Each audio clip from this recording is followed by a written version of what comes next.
Hey guys and girls, what is going on? Welcome to another video. In this video we're going to be talking about Holy, and I've been playing more and more Holy the last couple of days. Actually been super enjoying healing, done tons of hardcore expeditions, things like that. I'm literally only really started yesterday, actually grinding it out. 30 mastery, about 18 spec at the moment. I've got a solid 900 LP, so going to boost that up really quickly.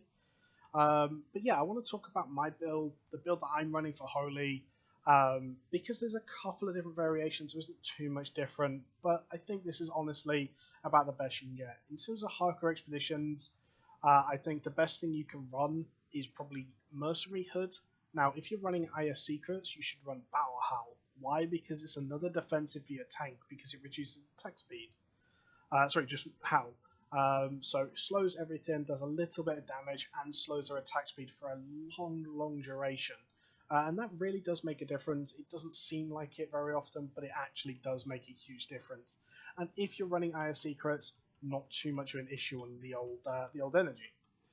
If you're running Mistcaller, probably going to need to run the Merc Hood, going to need to run the Energy Regain. I see some healers running the Graveguard helmet as well. Probably not a bad choice either. You can quite easily run that. It does help out with that burst healing. There are times where I feel like I just cannot heal the tank enough to actually catch up on these like later 8, 9, 10 and beyond maps. Obviously, I'm trying to level this up for GvGing and for Hellgating, things like that, so I need to cleanse the Mercenary Hood leveled, so I'm not able to do that. So I'm going to stick to running Energy Regain on my headpiece. On my chest, you have a couple of different options on chest. So you can either run the typical Cleric.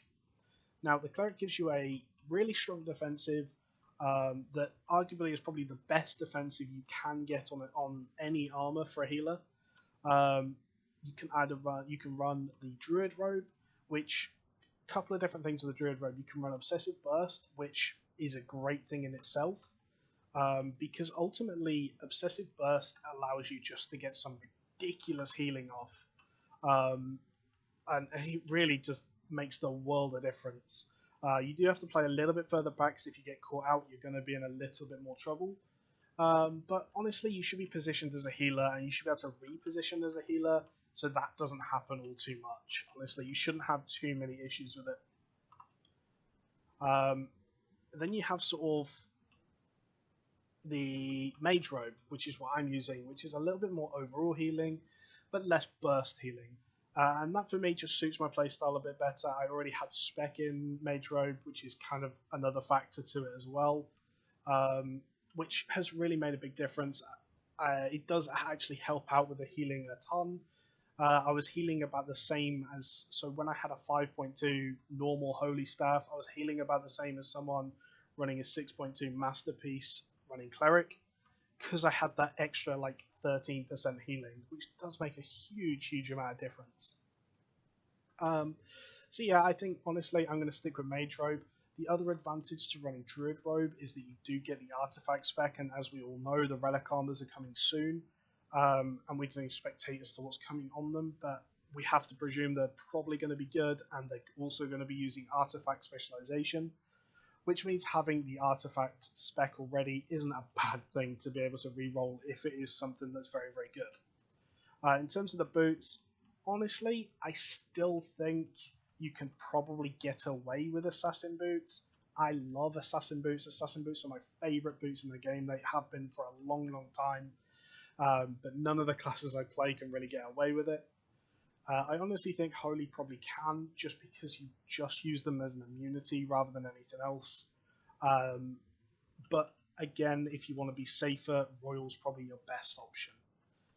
So I'm going to level Royal for now, just because I had the 6.2 Masterpiece I can do the hardcore expeditions with. Out in the open, probably going to do Assassin boots. I'm going to do a load of arenas and things like that to actually make sure that I'm not giving myself, and I can get away with it. But if I can, brilliant. I think I will be running Assassin boots in the end. If not, I'll probably go to running Royals. And then you have obviously you're running the Holy Staff. The Holy Staff basically has one viable option, and that is the one-hand Holy at the moment. Even with the changes, I think one-hand Holy is still the only viable option for Holy.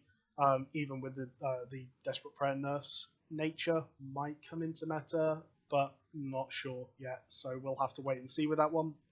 And then in the offhands, you have a couple of different options. So you have the Mist Cooler, you have the Eye of Secrets, are your two biggest sort of options.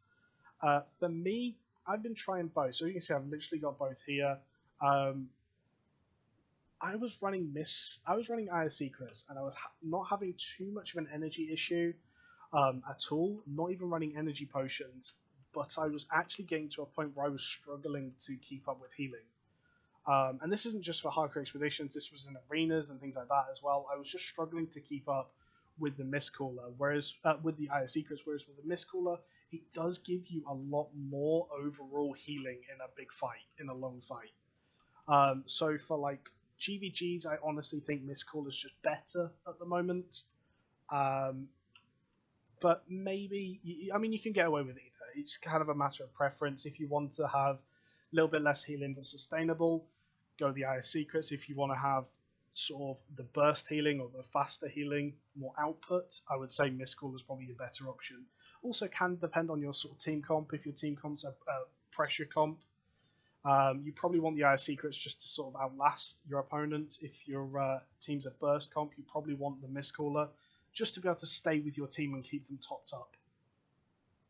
But yeah, so sort of GvG's Hellgates, my build's going to be Mercenary Hood, probably Assassin Boots, Mage Robe, Holy Staff, Mist Cooler.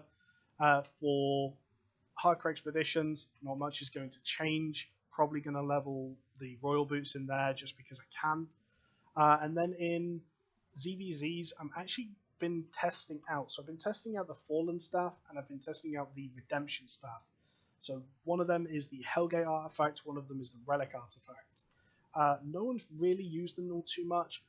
Honestly, not a big fan of the Redemption Staff. That's the Relic one, the one that shoots a ball out. For me, I just don't think it does enough. I think it needs to pierce, and that it does more healing.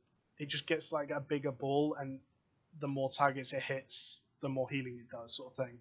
I think that could be a cool concept, up to maybe like 15 targets or something. But honestly, I don't think it's very good working as it is currently, where it just kind of hits a target and then explodes around them. Just don't think it's very viable.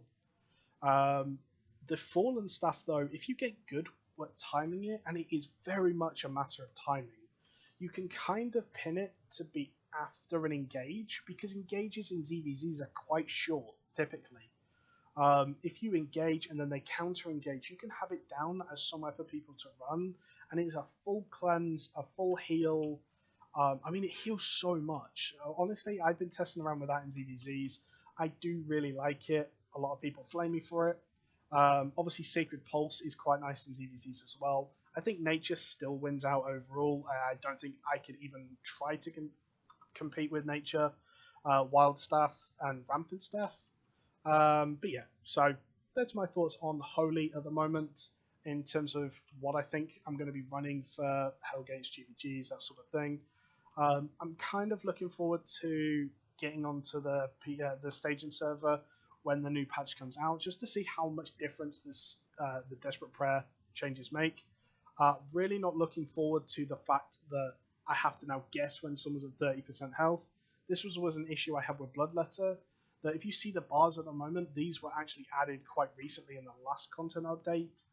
And it made a huge difference for Bloodletters. Why? Because I can see where on that dot there, someone's 40%. And that does make a huge, huge difference, you actually being able to see that. And you couldn't before. You had to kind of guess, which, again, it was a skill factor for Bloodletters. But honestly, it was only Bloodletters that had that skill cap, and One Hand Holy Staff, that had that skill cap.